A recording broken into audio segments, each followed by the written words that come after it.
and the participant number continue to increase. So I'm going to suggest we go ahead and get things started here. Welcome to Transportation Tuesday. My name is Peter Kersten. I'm a program manager working in strategic planning here at the RTA. And I'm going to pass it over to Leanne Redden to do an introduction.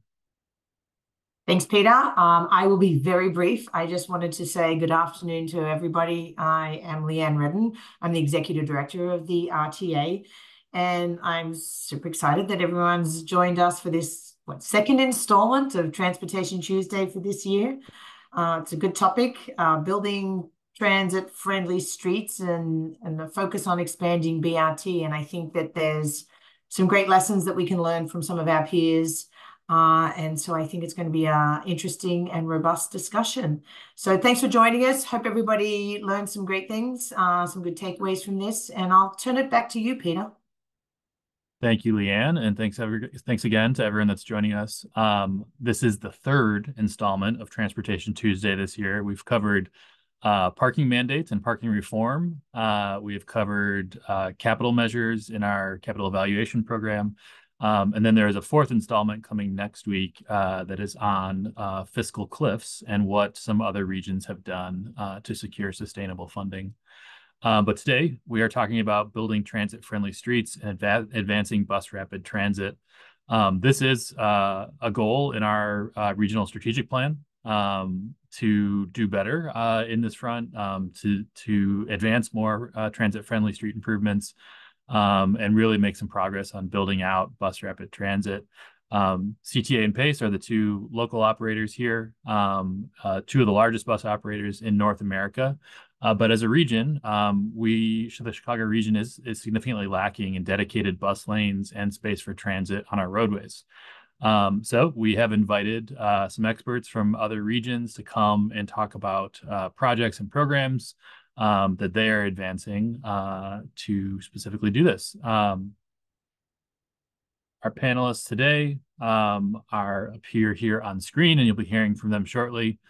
First up is Nadine Chalmbers. Nadine is the Manager of Service Planning at Niagara Frontier Transportation Authority, or NFTA, in Buffalo, New York. Nadine is responsible for the management of long and short-term bus and rail planning, scheduling, data collection and analytics, community engagement, and business and partner development. Her involvement in current key projects include development of the Niagara region's first bus rapid transit line, which is what she's going to be talking about today, as well as planning for an extension of their current light rail line, shelter expansion, bus stop balancing program. Nadine has a big job. She oversees the NFTA Metro Citizen Advisory Committee and is leading a study aimed at upgrading and improving NFTA's paratransit services. Second, we'll hear from Michael Rhodes. Michael is the Transportation Priority Manager at the San Francisco Municipal Transportation Agency, or SFMTA. He leads a matrix team of planners, engineers, and outreach staff to deliver transit reliability improvements in San Francisco. Prior to joining SFMTA in 2015, he worked for Nelson Nygaard on a variety of transit, parking management, and transportation demand projects. And then third is Frank Alarcon. He's manager of bus rapid transit projects at Metro Transit in Minneapolis, St. Paul. In this role, Frank is responsible for delivering several of the Twin Cities arterial BRT projects, including the Metro B line, currently under construction, and the Metro F line, currently in design. So his duties include defining product delivery strategies, managing project scopes and budgets, leading procurements, and negotiating agreements. Prior to joining Metro Transit, Frank worked as a transportation planner for 5 years for Ramsey County in St. Paul. And Frank does hold a Bachelor of Arts in Political Science from right here at the University of Chicago, but did his planning work in Minnesota. So I really appreciate the three presenters that are here to talk to us today. And without further ado, I will pass it to Nadine to start things off. Hi, everyone. Thanks for having me today. So again, my name is Nadine Chalmbers. I'm the Manager of Service Planning at NFTA Metro in Buffalo, New York. And for those of you not familiar with NFTA, we are the second largest transit authority in New York State, just a tiny bit behind New York City. We have around 47 bus routes, 1 light rail line, and we do around 15 million trips total per year. So just to give you a sense of our size. Next slide. So Bailey Avenue is our first bus rapid transit project. And for this reason, I wanted to sort of start at the beginning and explain how we came to be where we are. So as I mentioned, we have a light rail line. Little known fact about Buffalo, we do have rail. It is around 6.5 miles long. And ever since we completed that light rail line in the late 80s, we've been trying to extend it. So it basically goes from the waterfront downtown to the University of Buffalo South Campus. And we've been trying to extend it to the North Campus. So we began a formal alternatives analysis process for that expansion in the early 2010s. And by 2017, we had released that alternatives analysis that stated that our preferred alignment was, we selected the alignment, but we also indicated that our preferred mode for this project was rail. So as you know, with alternatives analysis, you have to pick the alignment and the mode. For us on this project, BRT wasn't selected because it had a really significant time penalty in terms of the transfer from rail to bus as compared to just extending that rail line. But the question that came back at us is, okay, if this corridor is not a good fit for BRT, what would be a good fit for BRT? So that's when we first started talking about Bailey Avenue. And I'll explain on the next slide why we picked Bailey Avenue. But what we did immediately at that point is we added funding for a feasibility study for BRT on Bailey Avenue to our MPO's transportation improvement program. So that was sort of the first step, the first thing that we did to get this project going. Next slide. So the reason that we selected Bailey Avenue was, it was part just inspiration and it was part data, right? So as planners, we know offhand what our top 5 highest ridership routes are, and Bailey Avenue is in the top 5. We also know that some of those high ridership routes are on neighborhood corridors that aren't as conducive to major transportation changes like an arterial is. So Bailey Avenue is a major arterial. Bailey Avenue is also one of the big commercial corridors on Buffalo's east side, which has struggled for decades with disinvestment. But New York State has in recent years made a concerted effort to sort of, refund, try to reconstruct some of these east side arterials. So we were thinking in the back of our minds, okay, Bailey Avenue, probably a good candidate for some of these bigger funding sources. The corridor is a north-south corridor. It's a little unusual for BRT in that it doesn't actually go through the downtown core, but it's just the right distance from downtown that you don't want to go downtown to make your trip, right? So that's why ridership is really high on this corridor. Right now, pedestrian safety is a really big concern. If you Google Maps it, the sidewalk conditions are very, very poor. There's a lack of safe crossings. We do have 22 shelters on this corridor, but that they serve around 98 bus stops, so very low coverage in terms of shelters. We have major reliability issues on our buses on Bailey Avenue because of some signalization issues, because lane markings are almost non-existent. And we do have some pretty bad speeding in certain sections of Bailey Avenue, up to 40, 50 miles an hour where the speed limit is 30. Next slide. So as I said, the first thing we did was we put aside some money for this feasibility study. And in 2019, we embarked on this. Basically, it was a BRT feasibility study disguised as a corridor improvement study. And the reason we did that was because we wanted the city to be at the table from day one, and they weren't really ready at that time to talk about bus rapid transit. So basically, we partnered with our metropolitan planning organization to say, let's just study Bailey Avenue, right? And we'll all get something that we want out of it. So NFTA, we're going to look at the feasibility of bus rapid transit. City of Buffalo, you can look at streetscape improvements, corridor investment, whatever you want. Like, let's just study it and do some light community engagement and figure out how to make it better for everyone. And everyone agreed that safety and mobility would be a key focus. So that's what we did. Next slide. So this feasibility cost, the study cost around $200,000. It took around 18 months to complete. And we basically came away with 3 alternatives plus the no build. And I'm sharing sort of the transit side of this study. There was also a lot of pages about, sidewalks and tree canopy and all those things, but I'm going to focus on the transit for this one. So we had alternatives A, B, and C. Alternative A was basically just to enhance the existing service, leave buses in mixed traffic, do some light transit signal priority if we could. Alternative B was to do alternative A plus also add limited stop service. So basically another bus on Bailey that would only stop every half mile to mile.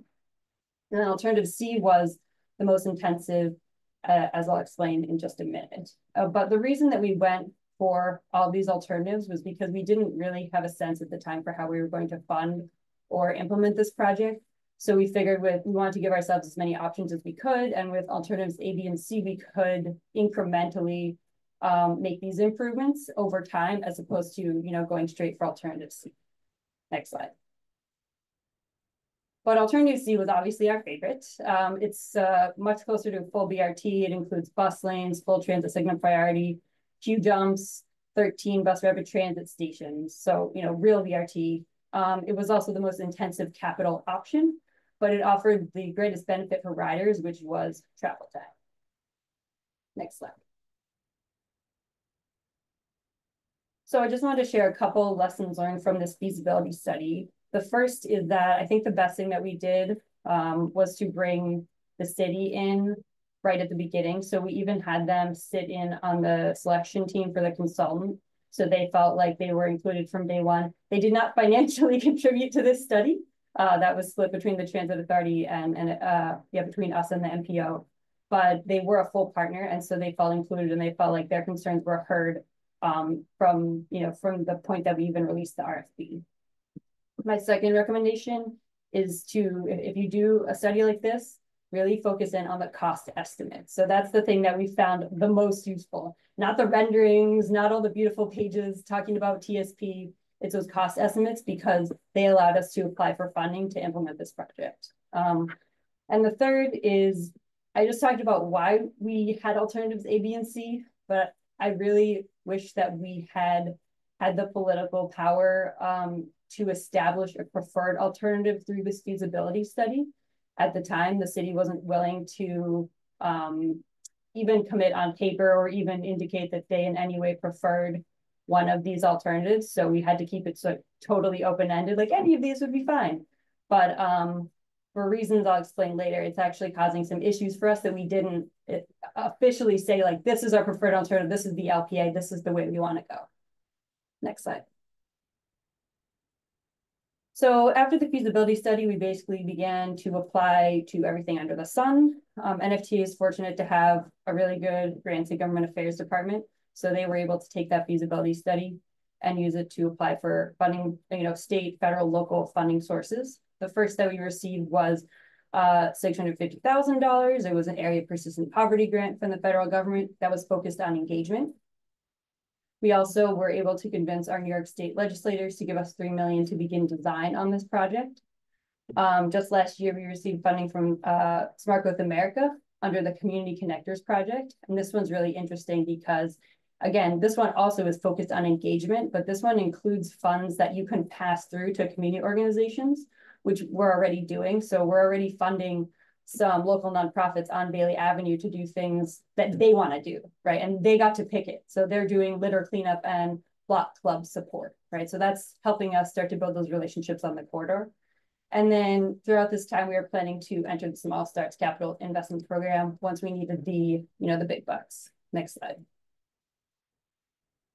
So we did, but then we got a surprise. We did apply to USDOT through the Neighborhood Access and Equity Grant Program. And then in late February, we were awarded $102 million through that program. So now we're very lucky. We don't need to go through small starts. We can go back to the city and say, now will you do BRT? Now we have the funding to sort of control the project. And so we went ahead and we engaged a consultant called Creighton Manning to get us started in phase one of this project. Next slide. So phase one, which was originally scheduled to last around 2 years, but we're hoping to complete it more quickly than that, is basically the environmental screening and analysis, right? There's federal funding, so we still have to determine the environmental impact. It's going to look at planning and preliminary road design. So basically picking out where we left off with alternative C in the feasibility study and doing a deeper dive into any land acquisition needs, roadway needs, station locations, all of that. We are working on an equity and inclusion public participation plan, which I'll talk about in just a minute. We're starting our analysis of fleet and facility needs, which, you know, when you think about the $100 million, probably half of it we're going to have to spend just on fleet and facility, not even touching the roadway.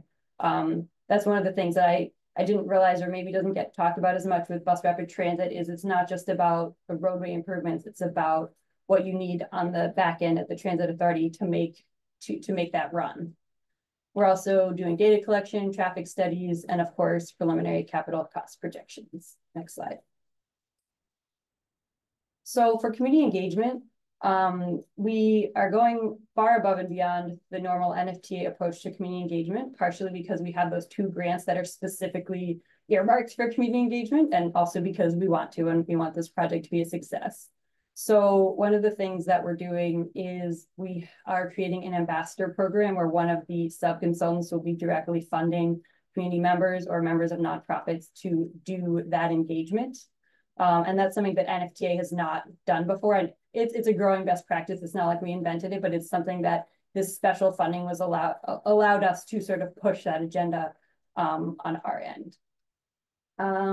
We also are in a bit of a weird situation with the city of Buffalo because they're moving forward with about a 1/4 mile of street redesign on Bailey Avenue. This project was planned before we got our funding and before we were able to move our project forward. So we're trying to sort of transition the engagement from the city to NFTA. So in a couple of weeks, we have to go to hopefully the last meeting that the city will lead about Bailey Avenue, sort of help the public understand, okay, there was a city project, now NFTA is undertaking this massive transit improvement and streetscape improvement project, and sort of help the public understand that and feel like, you not feel overwhelmed or confused by our crazy bureaucracy. One other thing about community engagement is that we're putting together a key stakeholder committee, which will be key community members, nonprofit members, who will get to come in and serve as a stakeholder committee alongside our internal engagement and our agency partner engagement committee. Next slide. Just a couple of things, a couple of challenges that we're already running into. So of course, 3 weeks after we signed with our consultant Crane Manning, they were acquired. So it's nothing like a little consultant drama to, you know, make your project kick off even spicier. So we're dealing with that. We've got that in progress city project, as I mentioned. So we're trying to deal with the politics of who gets credit for what, and can we all just hold hands and, you know, present a united front to the public. Staff capacity is always an issue, right? My department's in charge of a lot of things, and now we have 3 massive long-term planning projects that are just taking up a huge amount of time, and we're happy to do them, but you know, staff capacity always an issue. The last 3 here are basically the immediate challenges that we foresee for this project. One is vehicle procurement. I feel like we should order the buses tomorrow if we want them to be ready for when we first kick off this project, hopefully within the next 3 years. Facility expansion and power source we have 3 bus garages, and none of them are currently able to handle additional vehicles for a BRT fleet. And not only that, but we don't know how this BRT fleet will be powered. We don't have consensus on that yet locally, whether it be electric, hydrogen. There's a lot of pressure politically to make it either electric or hydrogen, whereas from an operational perspective, it would be a lot easier to not do that. So we're dealing with that. And then of course, driver availability is a constant concern. We're struggling to deliver our service now. What's it going to be like when we add this high frequency, high capacity service in a couple of years? Next slide. So in terms of next steps, we are actively working on our community engagement that will begin this summer. That phase 1 that I described is scheduled to be complete in the next 2 years. And what we're also looking at with the consultant right now is how to phase this project so we can get things in the ground as quickly as possible. We're under a lot of political pressure to do something now. Like, we need to show improvement to the community in an incremental fashion, even if we can't, we're not going to be digging up the road quite yet. So we're looking for early wins. So that concludes my presentation. I think we're going to do questions at the end, but I'm happy to also answer questions if people have them offline. Thank you, Nadine. Very cool to hear about a project that just recently received huge federal funds and is early in the works and is going to be transformative for the city of Buffalo and the riders that you serve. Next, we're going to go to Michael Rhodes from SFMTA. Right. Good morning or afternoon, everyone. Michael Rhodes. I'm Transit Priority Manager at SFMTA, and going to talk a little bit about how what we've accomplished with transit priority in San Francisco. So next slide, please.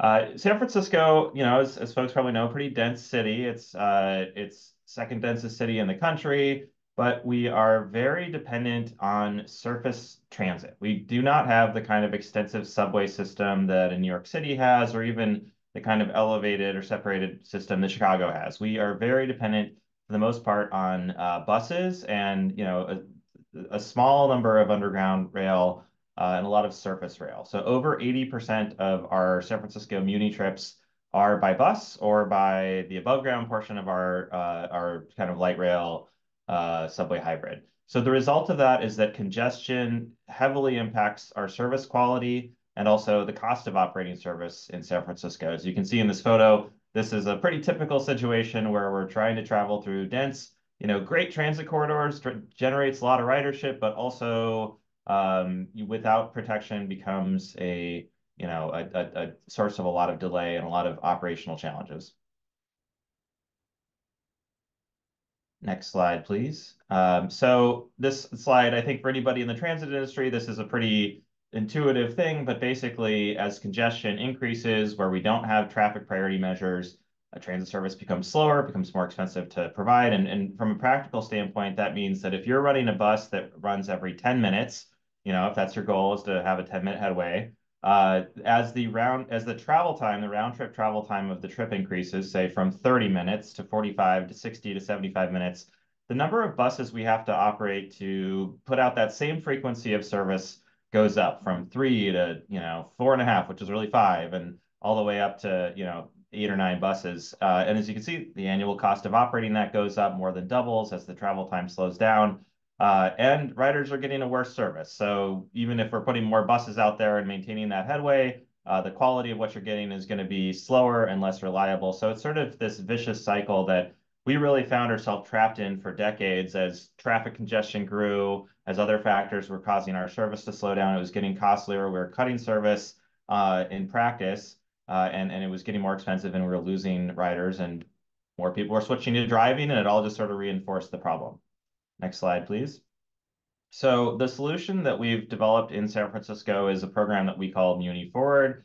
The core of it is transit street priority upgrades that deliver fast, reliable service, integrated improvements to transit street improvements, service changes, and customer experience upgrades across the board. This also supports and is integrated with our Vision Zero policy in the city through safety upgrades, and it also generally supports mode shift from driving to transit, which is also supportive of safety on the street. We really lean into a quick build and iterative approach, so we don't wait forever to get the perfect project. We really try to get something on the street and then build upon it over time. We focus our improvements generally on high ridership routes, but also routes that are highly important from an equity standpoint. So we do fill in some gaps where there's a route that maybe isn't so high ridership, but that does have a key kind of equity role. And all of this work sort of has complementary measures that we've been implementing, such as switching to something called headway-based line management. So instead of a schedule, we manage to a headway, which has been a big shift for us. We try to schedule realistically, so we try to only schedule as much service as we can actually deliver based on our operator availability, which is again for us a pretty big shift.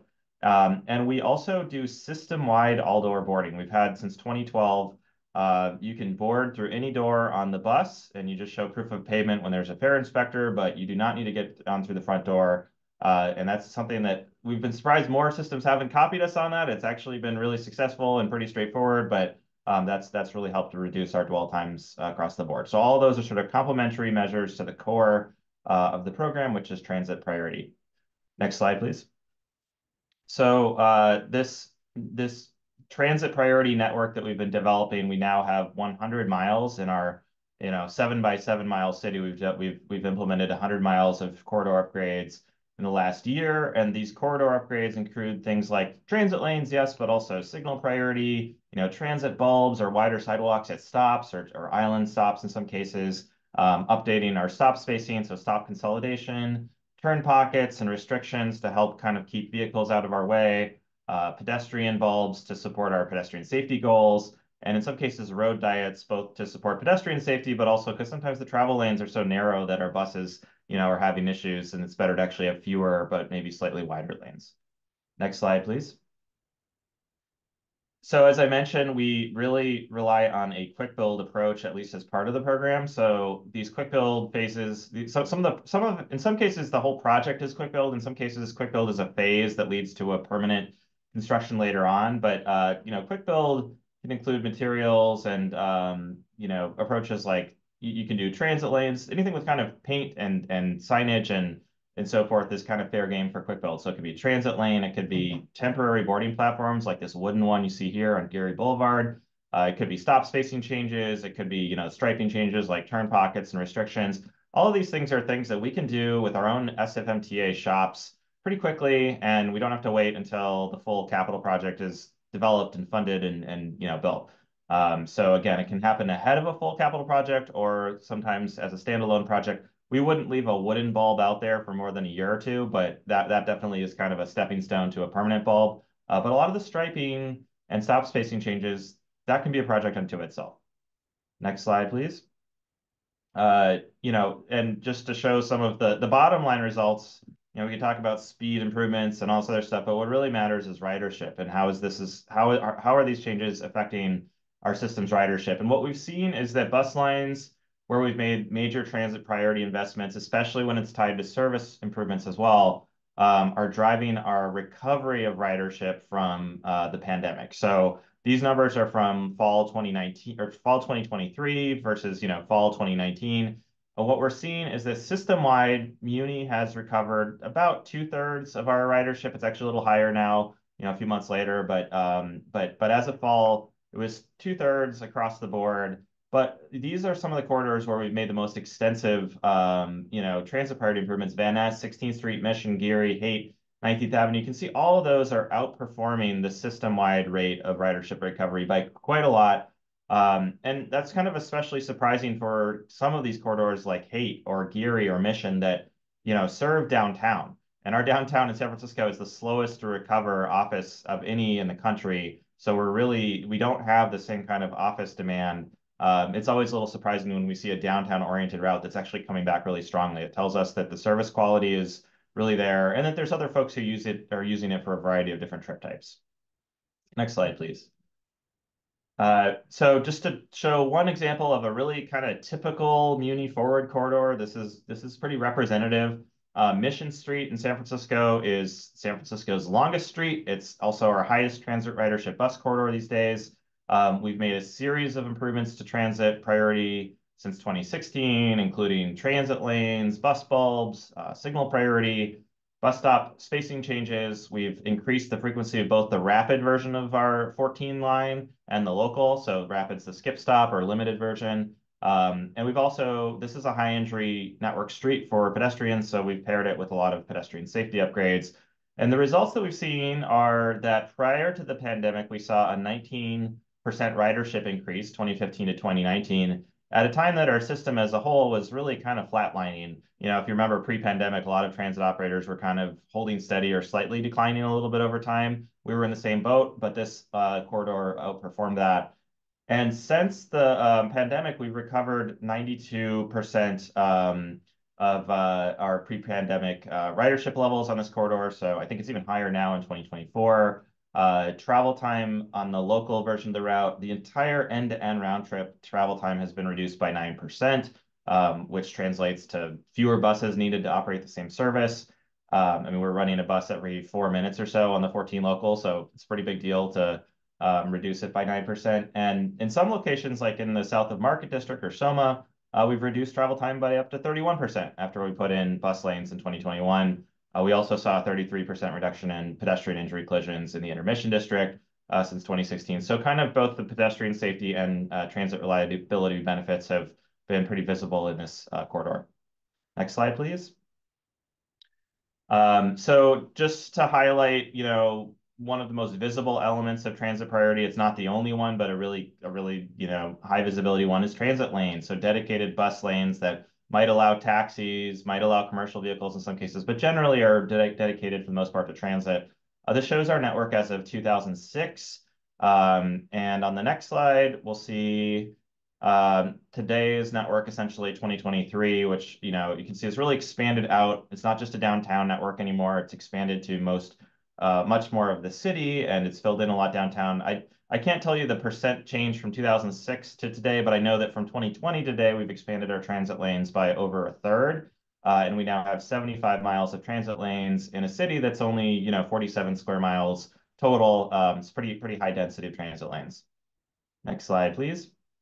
So, I've talked about our typical transit priority program, 100 miles of this sort of, kind of anywhere from quick build to sort of medium scale projects where, the typical project might be, anywhere from just a few $100,000 for a mile of work to maybe $5 or $10 million per mile of work. But we have one big exception to that, which is our Van Ness corridor, where we have gone all in on a full scale BRT. So Van Ness is a city street in San Francisco, but it's also part of the state highway network. It's US 101. It's owned by our state highway department or transportation department. Super high traffic volumes that have always affected our transit performance, as you can see on the photo here. The corridor is served by the 49 line, which is one of our most heavily used bus lines in the city. And the BRT project was developed about 20 years ago with the goal of reducing travel time by about 30% in conjunction with a citywide plan for transit priorities. So it's not a standalone thing, it's part of a network. It also, of course, happens to be a high injury corridor for pedestrians. So that was part of the project goals, was to improve that. And as I mentioned, we started planning for this as early as, very early 2000s with full project completion in April 2022. So let that be a cautionary tale of how long these things can take if you let them. Next slide, please. Van Ness. So the features of Van Ness are, center running bus lanes, high quality stations that are also center stations, signal priority, bus stop spacing changes to be a little bit wider stop spacing, pedestrian safety features, and it's all sort of coordinated with a complete rebuild of a 100-plus-year-old roadway. So we're talking sewer, water, repaving, overhead contact system, because this is a trolley bus system. So completely rebuilding all of the electrical systems for the trolley buses, just a complete state of good repair project that needed to happen regardless of the BRT. And the results have been that we've seen up to an 8-minute improvement in travel time, which is over 30% per direction. And that's just over about a 2-mile corridor. So pretty substantial transformative change to travel time in that corridor. And we've seen that just on this corridor, 100% ridership recovery and even higher now. So again, outperforming the system as a whole by a huge margin. Next slide, please. So some of the challenges, though, with NS are, as I mentioned, 20 years from start of project development to completion, 6 years of construction, largely because of all the sewer utility type work.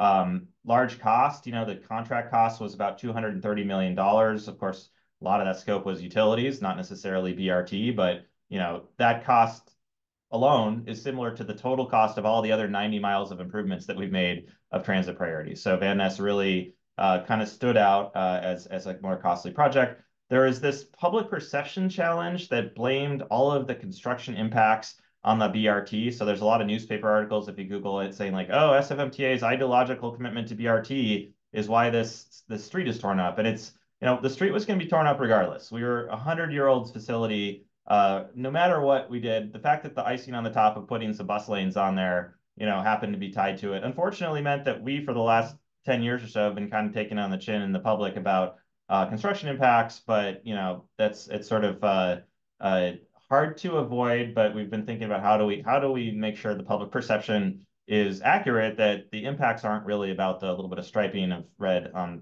the end of the project.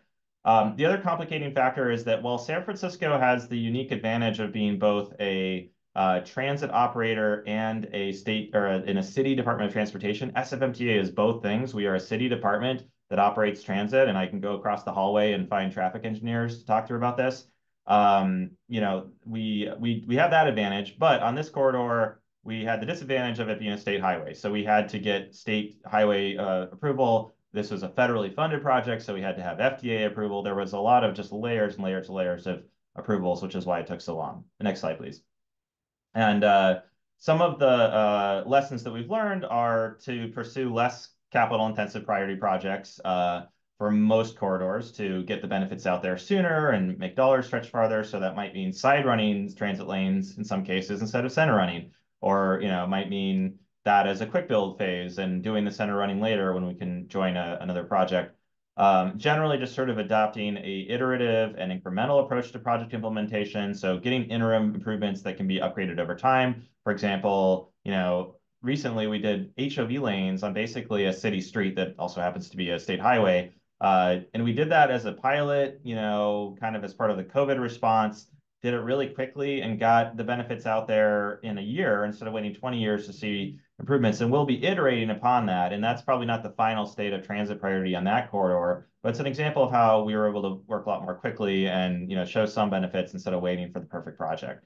And finally, I mentioned kind of partnering with existing utility and roadway rehab projects where possible, with the public messaging focused on the overall state of good repair and safety benefits. So projects where we can say, hey, this is a combined city project to rebuild the street. By the way, we're doing some bus bulbs or something. It's going to go over a lot better whenever that's possible than it being Van Ness VRT that also happens to be a utility project. That's been much more successful for us. We don't always have control over it, but when we can, we would love to join the Public Works Department and kind of slide under the radar versus being the face of what's mostly not a transportation project. Next slide, please. And sort of three different approaches that just to put it on a slide, on the left is like a quick build pilot approach. That's the HOV lane. That's like the lightest touch version. It's not even a full transit lane. It's an HOV 2+ lane, a carpool lane, basically. It's a pilot. It's not permanent necessarily. It's a standalone project that doesn't necessarily join a huge rebuild project. And then in the middle are kind of typical what we've done for transit priority. Lombard Street and 19th Avenue, we're doing bulbs and stop consolidation and signal priority. And, that method I talked about of joining an overall utility project and getting some transit kind of worked into that transit improvements. And the final approach on the right is the most impactful, and that's just like full-scale BRT center running and with fancy stations and all the bells and whistles and streetscape and complete rebuild of the street. And by the way, it's branded as BRT in construction for the most part. So that's the scale. We tend to stick more towards the middle and towards the left of this slide with what we prefer to do. But Van Ness was a very high ridership corridor, and we're very happy with the results, of course. Next slide, please. So that is San Francisco's experience, and thank you, and look forward to discussing further. Awesome. Thank you, Michael. Loved that very first slide you put up that talked about kind of the cost efficiency of a fast bus. We are the funding is kind of the main role of the RTA. So I think that really definitely resonates with our interest in this topic as well. On to Frank from Metro Transit. Frank, the floor is yours. Thanks, Peter.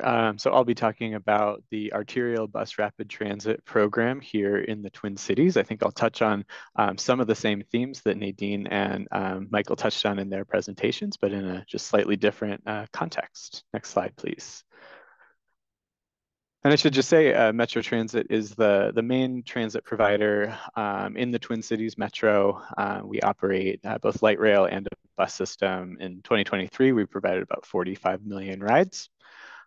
Key themes for my presentation here include prioritizing corridors for arterial bus rapid transit, developing a framework and standards for your program, departing from those standards when you have to, building internal and external partnerships to keep your program in development and maintain momentum, and celebrating sharing and recreating success. Next slide, please.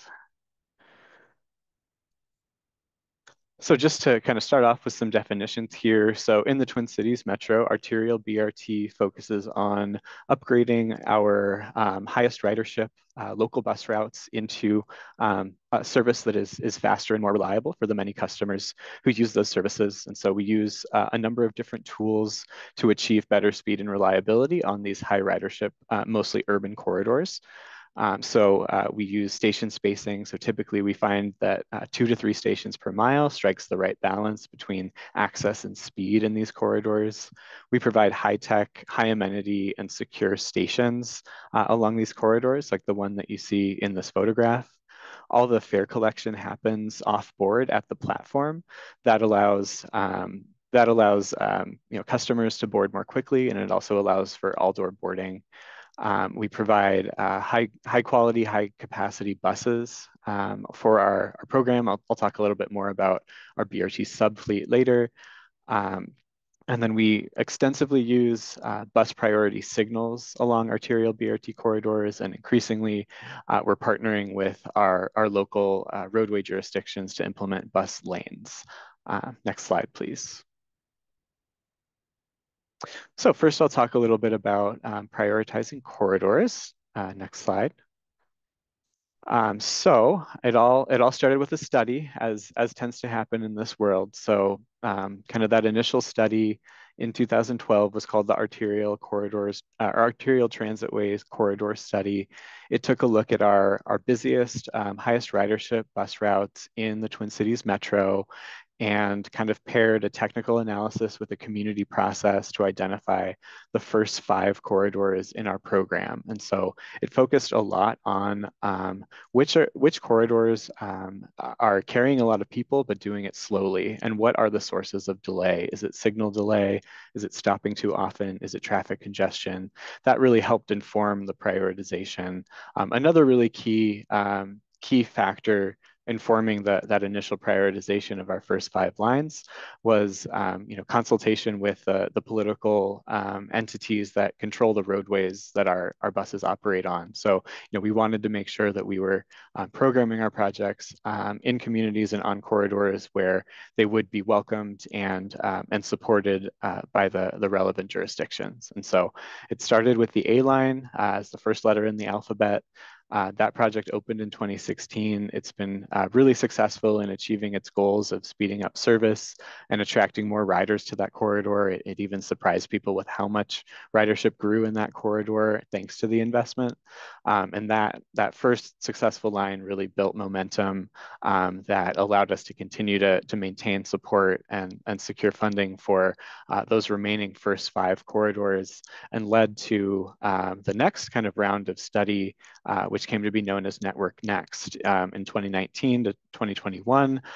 So kind of despite the COVID pandemic happening during that time frame, our agency and our policymakers kind of recognized the value of arterial bus rapid transit. We went through kind of another process where there was a technical analysis of the remaining corridors that were not prioritized in that first study, to identify the next 3 corridors in our program. So we're up to the letter H at this point, and the plan is, because these lines continue to show a lot of success with ridership and with customer feedback. The intent is next year in 2025 to do another round of analysis of the remaining kind of high ridership bus corridors in our region, to name the next 3 lines up to the letter J. A really astute observer might notice that we're not naming an I line. The letter I looks too much like the number 1, so we decided not to use it. Next slide, please. So this is what our current arterial BRT program looks like on a map. So all the gray lines are either future or operating arterial BRT lines. We're up to 8 projects in our program, which are either operational or planned to be delivered by 2030. Next slide, please.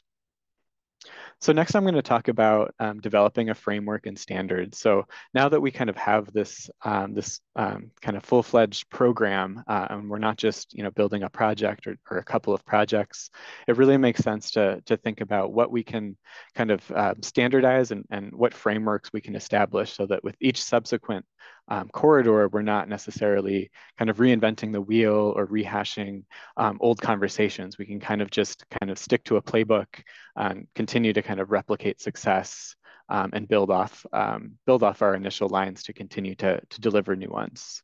So next slide, please. So one thing that we've standardized is our corridor development process, and the various phases that go into that. So it starts with developing a corridor plan, which is basically a document that identifies the location of stations along each corridor. So that's about roughly a 2-year process that starts about 5 years before opening day. The corridor plan is a really nice document that we basically hand to our design team to give them direction on where to design stations. So we try to answer as many kind of pre-design questions as possible in that corridor planning process, so that as much as possible, the engineering process is kind of purely an engineering exercise. And kind of the coordination issues with roadway jurisdictions are sorted out as much as possible before engineering. And then into construction. So engineering is roughly about 18 months to 2 years. And then construction typically takes about 2 construction seasons leading up to opening day. And so every project doesn't necessarily hew perfectly to this progression. Sometimes there are variables that cause us to deviate from this, but it's at least a really nice starting point to use. And it's also having kind of a regimented and standard process really helps us build understanding and capacity within our agency and externally, so that our stakeholders, like City of Minneapolis, City of St. Paul, our counties that have multiple arterial BRT projects in them, they understand kind of what to expect with every subsequent project. Next slide, please. Some other things that we standardize, I mentioned station spacing, so 2 to 3 per mile. We really try to stay true to that. It's going to depend a little bit on the destinations and density along each corridor, but that station spacing expectation is something that we try to adhere to. Service frequency and span, so BRT in our region means a certain thing in terms of frequency being 15 minutes or better, and a span of service from early morning until late at night. So that just kind of helps with communication, setting expectations for kind of both at the staff level and for the public, so that they know what does a BRT project mean in terms of the service available on the street.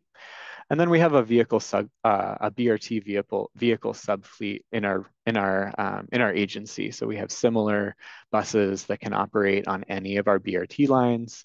That really helps with operational flexibility. It also means that we don't kind of have to have a new conversation with every subsequent line about what kind of vehicles we're going to use. Next slide, please. Probably the most important thing that we've standardized is station design. And so with literally hundreds of planned arterial BRT stations in our region, if every individual station were kind of a unique architectural product, it would be very, very difficult to deliver our program in a cost-effective way and deliver it on time, and then subsequently maintain those stations if they were all kind of had different shelters, different components. And so as much as possible, we try to adhere to basically what you're seeing, kind of the same kit of parts in terms of shelters, other amenities, fare collection equipment, et cetera, so that when something breaks, there's a spare in the shop that can be installed right away. You don't have to order kind of a custom part. It also just really helps kind of compress design timelines when a station is widely understood as including the same elements at every location. Next slide, please. So just while we're on the topic of design, and with the kind of a theme of this webinar being better streets, One opportunity that our stations present, because they do bump out into the roadway to allow in-lane stops, is they provide an opportunity to kind of better organize street space. So here's a location without an arterial BRT station, kind of pre-arterial BRT. There's a bus stop, and you see that the people waiting for the bus are, also kind of blocking the sidewalk, and it's just a little bit chaotic. And next slide, please. So with arterial BRT, with the kind of additional behind the curb space that's created by the bumped out station, it presents a nice opportunity to kind of delineate transit space from sidewalk space. And so as you can see here, it's clear where customers are able to wait without impeding kind of the pedestrian flow in the sidewalk that runs behind the shelter. Next slide, please. Just another opportunity that implementation of arterial BRT stations presents is improving pedestrian safety by narrowing crossing distance. So here's a before condition on the A-line corridor. It's a pretty dense area with a 6-lane roadway that pedestrians would have to cross. Next slide, please. With those stations, that cross section goes down to 4 lanes, so just a much safer experience for pedestrians, whether they're using the BRT or not. Next slide, please. Departing from standards, so we do as much as we can to adhere to the standards of our program for efficiency, for cost effectiveness, but there are situations where there are constraints or other circumstances that require us to deviate a little bit in terms of project schedule or design. So next slide, please. Just one set of examples here related to design. And I see there's a question in the chat about having a compact station design for more constricted stop locations. So Casey, it's like you read my mind. So on the left here is a situation where the environment just was too constrained to have a separately delineated transit zone and pedestrian through zone. So this is a location where those areas are combined. We find that this tends to work pretty well in most locations as long as the pedestrian volumes are not too large. So this is something that is seen in certain locations throughout our system. There's the middle photo here shows a location where the site was too constrained to reach our 9-inch curb height without a grade break to kind of jump the grade up suddenly. And so we generally try to avoid grade breaks as much when we can, but that 9-inch curb height is really important for kind of the customer experience of our program. And so we are willing to implement grade breaks where we have to achieve those 9 inches. And so we'll use railings to kind of indicate where that grade break is to avoid any safety issues there. And then on the right is a shelter type that we've introduced in partnership with our shelter contractor, our shelter vendor, I should say. That is just a bit narrower than our other shelters to just buy us a few more inches in those constrained areas so that we can continue to provide the high quality shelter and amenities at the station that are standard for our program, but do it in a way that's a little bit more space efficient. Next slide, please.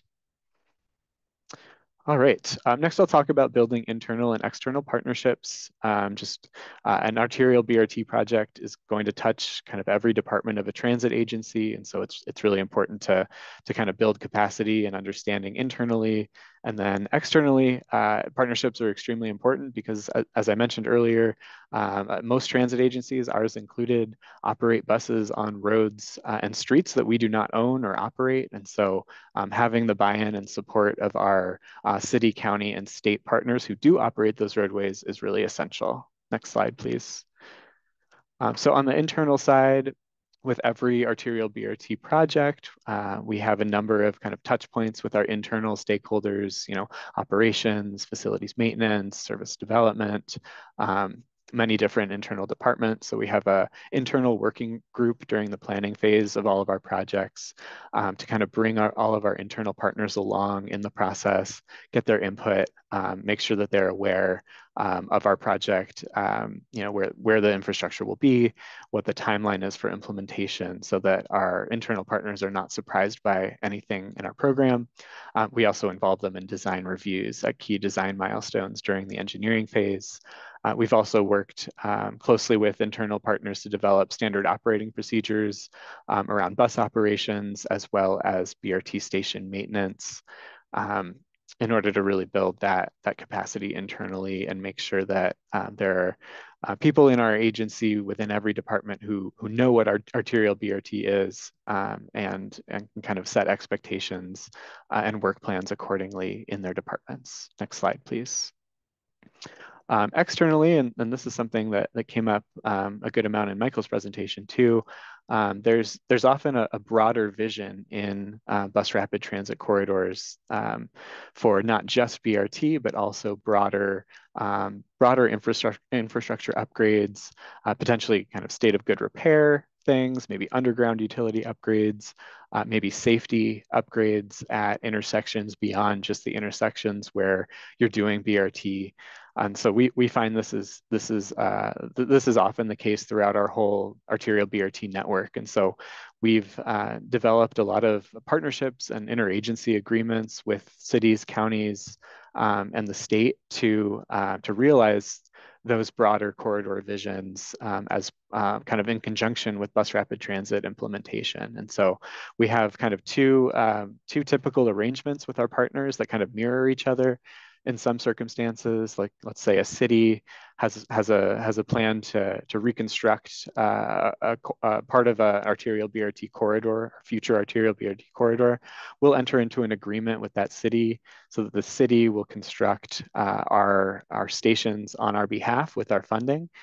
In order to kind of coordinate that construction and not have, a transit contractor kind of trying to plug into a broader city-led reconstruction project. And then on the flip side of that, Metro Transit, as part of the BRT construction that we lead, we offer to incorporate locally requested projects, roadway scope elements into those construction projects. And so the photo you see is a resurfacing that was done last year on Lake Street along the B line. That was requested by Hennepin County with funding that they secured. And we, our Metro Transit, are leading that construction through an interagency agreement with Hennepin County. Next slide, please. So just a little bit more on that. Yeah, so this Lake Street example was pretty significant.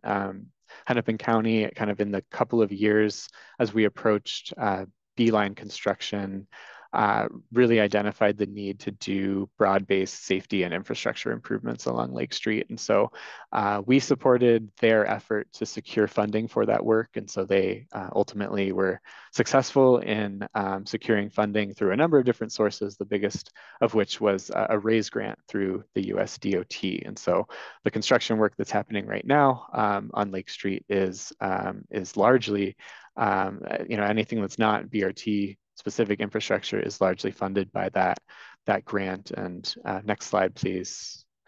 The results on Lake Street will be a really comprehensive set of changes to the street that will improve safety holistically, implement BRT, provide a new roadway surface. It also involved a 4-to-3 conversion with implementation of a bus lane. And so this is kind of the illustration of what these types of partnerships can become when you kind of meld BRT investment with locally desired roadway improvements.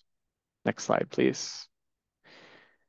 All right, last kind of piece of advice here is to celebrate your success so that you can recreate it.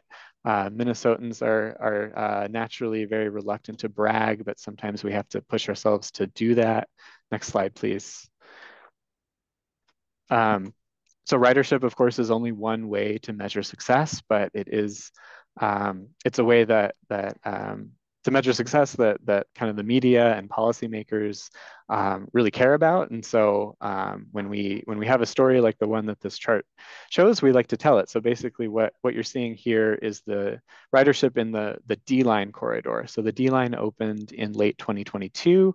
Prior to that, the corridor was served by the Route 5. And you can see kind of in the 2 years preceding D-line opening day, ridership in the corridor was kind of very gradually recovering from the COVID-19 pandemic.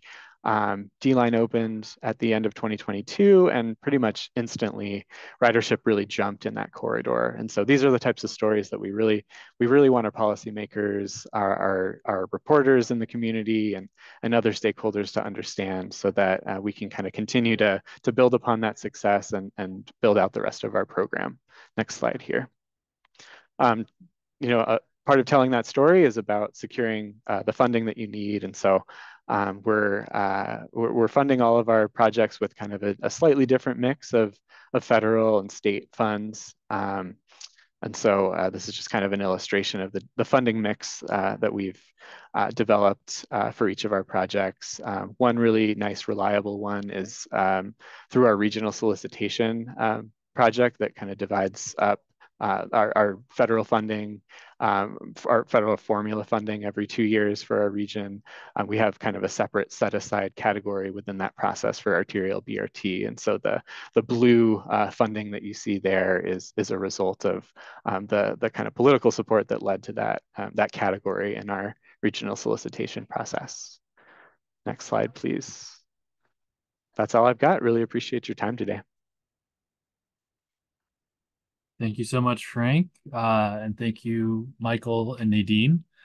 That concludes the presentation format. We are at the hour, so I understand if anybody needs to drop, but we do have a few more minutes here to get into some questions and discussion while we have these three experts' time and availability here.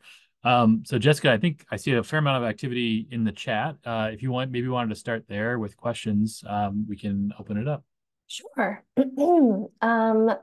First question was during Michael's presentation. It says, can you talk more about the criteria used to determine where bus stops could be removed? CTA has high density of stops to the point where some are just addresses of where businesses used to be, but are now vacant lots.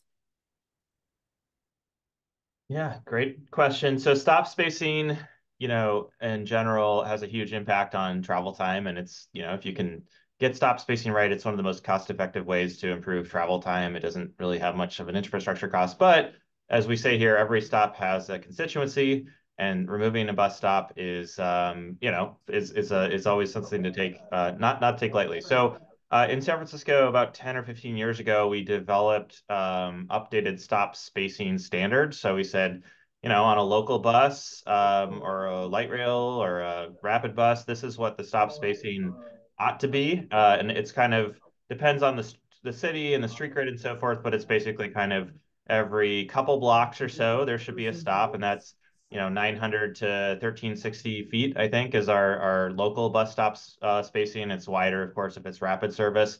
But we take into account a lot of other factors like grade. San Francisco has really steep hills all over the place, so that changes the stop spacing.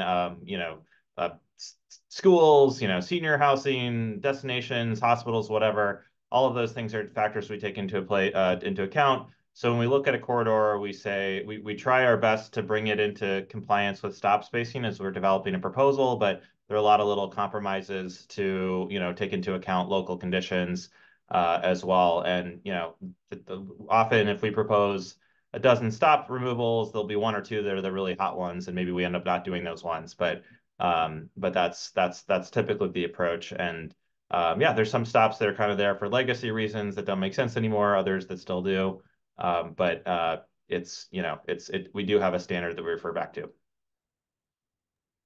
Great, thank you. Another question, what mechanisms do you use to ensure bus lanes are actually reserved solely for buses? When we have bus lanes here, the majority of the time, cars will just park in them or use them as an additional traffic lane, which completely defeats the purpose.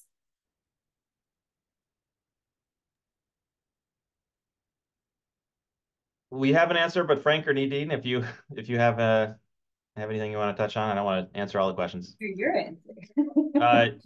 Yeah, so in San Francisco, we are fortunate to be authorized to do a camera-based enforcement of our bus lanes for parking violations. So we don't have the ability to do moving violations, but we can cite parked vehicles, which are the most impactful because they're sitting there, right, and staying in the lane and blocking you. And we've had that since about 2008. It was initially a pilot. It required state authorization. It was pretty complex to get that, but now it's just sort of part of our operating procedure. So we do cite people who are in the bus lanes. We've had pretty we've kind of it's kind of like if you got an iPhone in 2008 and you still had that iPhone now, it wouldn't be the best iPhone, and that's kind of where we're at with our bus lanes. It's still basically just a camera that's rolling all the time, and somebody has to manually. We've got two guys who sit in a room and watch video all day of bus lanes, and that's pretty outdated approach. So we are looking to update that and integrate, more automated identification of violators so that the two people in the room can focus their time on verifying that those are accurate versus just kind of spending all day looking at video. But it's something that, that we really rely on, and we are focused on educating people about the cameras and hopefully, making people more aware than they have been that they're there, so that instead of getting a citation, people just don't violate it in the first place. But that's a key part of our enforcement strategy, as well Yeah. as education and just the design of the lanes themselves. Yeah, thanks for that segue, Michael. I was just going to mention the design of the lanes. So in the Twin Cities, we don't have. It sounds like we don't have all the enforcement tools that are available in San Francisco, but we have learned kind of based on our own experience and research across the country that having red lanes, really visually designating the transit lanes help kind of dramatically improve compliance. So would definitely strongly encourage any entity implementing bus lanes to use the either red paint or red pavement to make it clear to the public that is transit space. Yeah, we see about a 50% improvement when we colorize with red versus standard, just kind of stamped bus taxi only. So totally agree.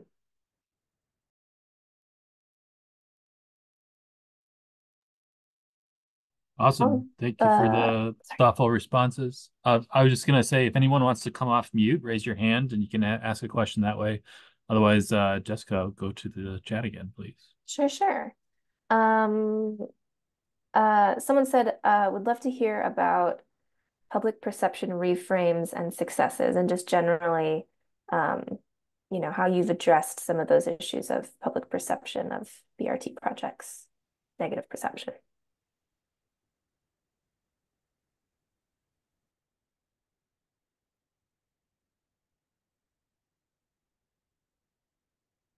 I guess, I can share with you what our plan is, and it kind of echoes what Michael already said about just framing it as a corridor project or an infrastructure project, so that the constituency, no matter who you are, whether you drive, bike, take a bus, own a store, you're getting a benefit from the project. So just trying to pitch it in different ways, depending on who you're speaking to.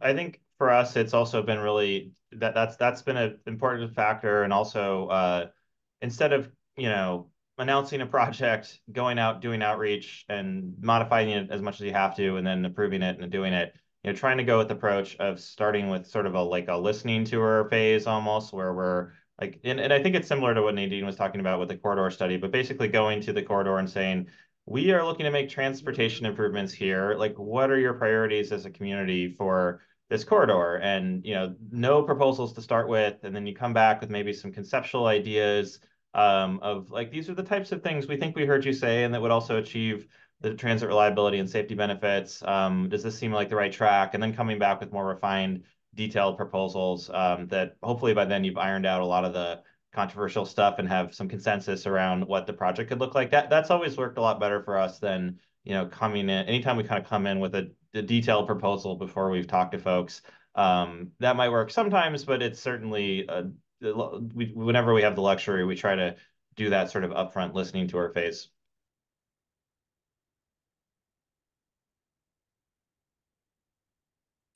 We did have a few more from the chat. Or I think Fabio's got his hand up. Oh, sure. Go ahead. Fabio, if you want to go next, go ahead.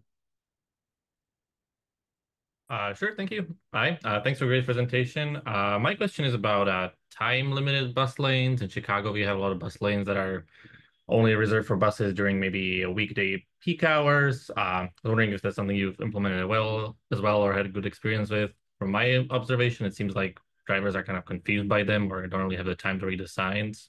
But yeah, would be excited to hear more.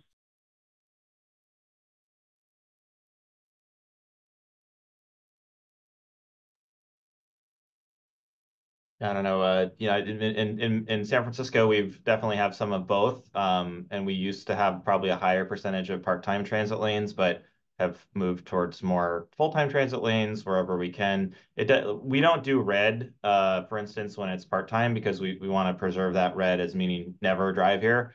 There's different approaches to that, and that's not the right approach everywhere, but for us, that's our standard. And so, having full time gives us that ability to do red. And I do think it helps with legibility. But, the only time we really do part time is if it's a tow-away parking lane. We basically never have a transit lane that reverts to a general purpose traffic lane because why do you need extra capacity for general traffic off peak, right? Like, even if it's just for traffic calming reasons, you should keep it as a transit lane 24/7 if it's a GP general purpose lane. But yeah, there are cases where maybe the only way to get that transit lane is through a part-time towaway. But it's not the preference, and towaway lanes in general create confusion, and somebody's going to get a ticket for parking there, and that's a bad experience. So in general, if we can do full-time, we find the legibility benefits are definitely there. Yeah, in our region, we don't have a ton of experience with part-time bus lanes, but we found that generally those tend to be kind of a compromise between prioritizing transit at certain parts of the day and prioritizing parking for nearby businesses at other times of the day. So they're not our preference either, but sometimes they do kind of emerge as part of a compromise to balance different interests.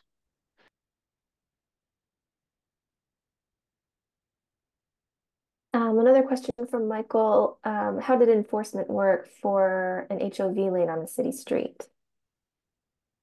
Yeah, I mean, HOV lanes, whether they're on a city streets or more of a traditional, highway HOV lane, are a bit of a challenge to enforce because, we've had to do our state Department of Transportation has asked us to do a pretty extensive evaluation of this pilot, and so we're out there every quarter, like trying to do observations about compliance, and that means we're standing there on the edge of the road and trying to like look into cars and see, how many occupants are there, and that's incredibly challenging because like is there a child in a car seat in the back seat and the windows are tinted and like it's very hard to prove that that the compliance one way or another, and even more so if you're actually going to follow that up with an enforcement action. So I would say right now it's just a pretty light touch in terms of enforcement. We may do, maybe once it's permanent, we'll if we make the project permanent, we might look into occasionally having, some, targeted enforcement just to remind people that it is a possibility. But for the most part, I guess what we're finding is that it's working. It's still providing a lot of benefits, even with a pretty light touch to enforcement. And at the end of the day, that's better than not having the project. So I would rather have red transit lanes where it's really clear cut and I can use our cameras on our buses to do enforcement, and that's the ideal. But this is definitely more of a compromise of getting something out there that's not the perfect, but it's better than waiting 20 years to get like a perfect BRT on that corridor. So it is a challenge, but if it's reduced the number of vehicles in that lane at all, then that's a benefit for transit, and it has. So we're generally seeing it provide benefits, but is it perfect? Definitely not. Thank you. Another question we have, on high capacity BRT corridors, do you also run another bus with more frequent stops? We are planning to do so. With our Metro rail corridor, in addition to the rail, we have a local bus, so it would be similar for BRT. Yeah, we've had a mix of approaches there. When we launched our first line, the A line, we did retain, I think, underlying local bus service, I believe, every 30 minutes. And then kind of the operator shortage that ensued after COVID has affected our ability to provide that underlying service in some cases. And also what we find is that typically when we start offering BRT service in a corridor, that tends to serve the overwhelming majority of riders in that corridor, because even though there's bus stop consolidation happening, still the vast majority of customers are still within a quarter or even an eighth of a mile of a BRT station, and they prefer the faster, more reliable BRT service than other service that might be available. So we don't have kind of a binary of yes or no for underlying service. It's kind of something that we're continuing to refine. And yeah, the availability of operators is also just a big consideration, kind of like all agencies at this point, where we're kind of navigating workforce challenges on the operator side. And I think what's a little unique about our BRT is that our BRT is just a piece of infrastructure that helps our existing service operate better. So when we launched the BRT, there's really nothing on the street that says you're using the BRT now. It's just the 49 line, but better. The stop spacing is a little bit wider, slightly. There's nicer stations and stuff, but it's really just integrated with our existing service. So Van Ness is still just a corridor that has buses on it. There are regional services that travel through Van Ness. There's the 49 line. There's some other local services that kind of pass through there, but we've really just upgraded the corridor as a transit corridor. We have not created like a separate BRT line per se, and we don't have a separate fleet. It's just the 49 line is better now. And we've made improvements to the other part of the 49 line through more typical Muni Forward improvements. And that, again, there's probably some branding. I think there's huge branding benefits to the approach of having like a branded service, and I think there's great reasons to do that. But just in our particular context in San Francisco, it made more sense for us to not necessarily have a separate service. So to answer the question, like the 49 is the local service still. It's a little bit wider stop spacing, but not much wider. So it's serving that purpose. It's also, one of the trade-offs of center running BRT for us was that we couldn't really have a local and a rapid because it's center running and there's nowhere to really pass. So that's actually why on another corridor, Geary, our other highest ridership bus line, it's one of the reasons we said, we're not going to do center running on Geary. We're going to do side running and preserve the ability to have a local and a rapid. And the rapid passes the local as it pulls over to serve passengers at local stops. And the rapid just keeps going. So, there's a few different models for how you can do it. But we with Van Ness, it's not necessarily a separate service. Thank you. Excellent. We'll do I think we have one time more. for one more, Jessica, if you want to pull something from the chat, and then we will wrap things up. Sounds good. This was touched on briefly already, but it is, I would say, a pretty hot topic in Chicago. So when BRT routes were proposed along Western and/or Ashland and Chicago, significant opposition was voiced by business along those routes.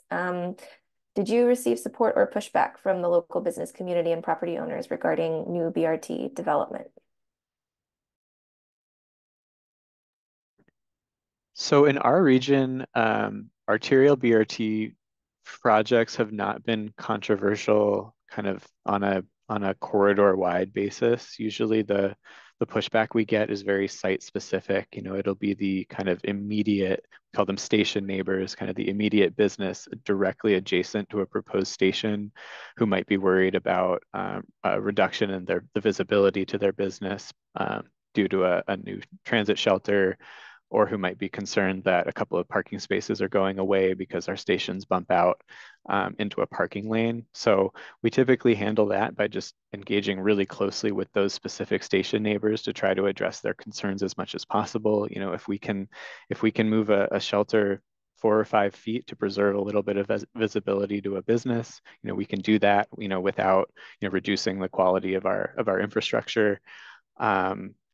But I think one thing that has kind of allowed us to avoid kind of like broader corridor-wide controversy is that our arterial BRT projects generally replace existing local bus service. And so communities along the corridor are already accustomed to seeing buses. Transit service is not something new and scary to them. It's just we're providing a higher quality service. And so that's something that's been able to help us kind of navigate the politics.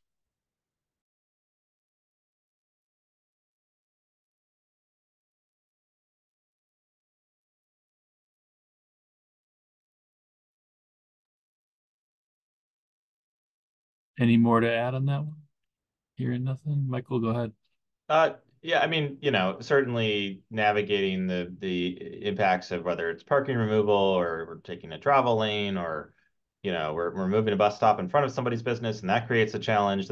That's what like 50% of my day and my team's day seems to be taken up with. So yeah, that's there's no magic wand to wave at that necessarily, but close engagement with businesses. And I think working, we have a great curb management team that it really is good at sort of helping businesses identify parking and loading solutions. And I think just engaging with businesses early and developing relationships before they hear about a big proposal in the media, ideally already having that relationship with them and doing the door to door, early on. That's the best practice, but inevitably there are trade-offs involved with these projects because maybe you need more space for your bus zone or you need to take a travel lane and that's going to slow down traffic, all these other things that the projects can entail that really are trade-offs for parking and traffic to some degree. So again, it's the relationship development with the merchants and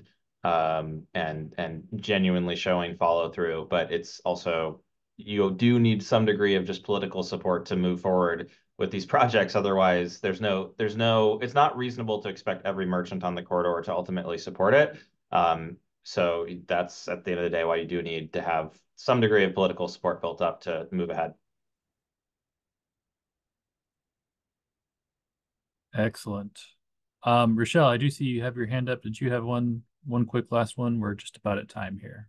Yeah, I just wanted to make aware that with all of the different modes of transportation that's happening in the city of Chicago, I'm wondering how some of these streets are going to that may get the rapid transportation. How are you going to maneuver those streets that are not wide enough for parking, bus, rapid transportation, biking, and driving? So that's something to consider. What gets put in, what gets left out, and who gets left out. That's a great point. I think that struggle is something that we're really wrestling with as a region. RTA is not an operator and does not own any street jurisdiction. So we oftentimes our role in this is more as advocate. And I do hear people bring this point up a lot in kind of regional discussion of how do you make space for all of them. But I think my initial response always to that is that if you look at what's happening now, it's that all of that space for the most part is being dedicated towards the private automobile. And some of our biggest corridors for bus ridership in the region have very, very little transit priority, if any. This came up recently with the redesign of the Chicago Halsted intersection and part of a bridge replacement.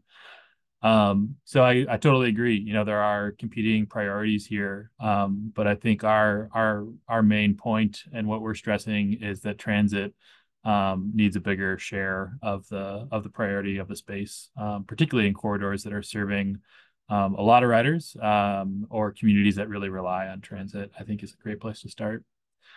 I want to thank everybody for their thoughtful questions, comments in the chat, and people that came off of mute to ask something.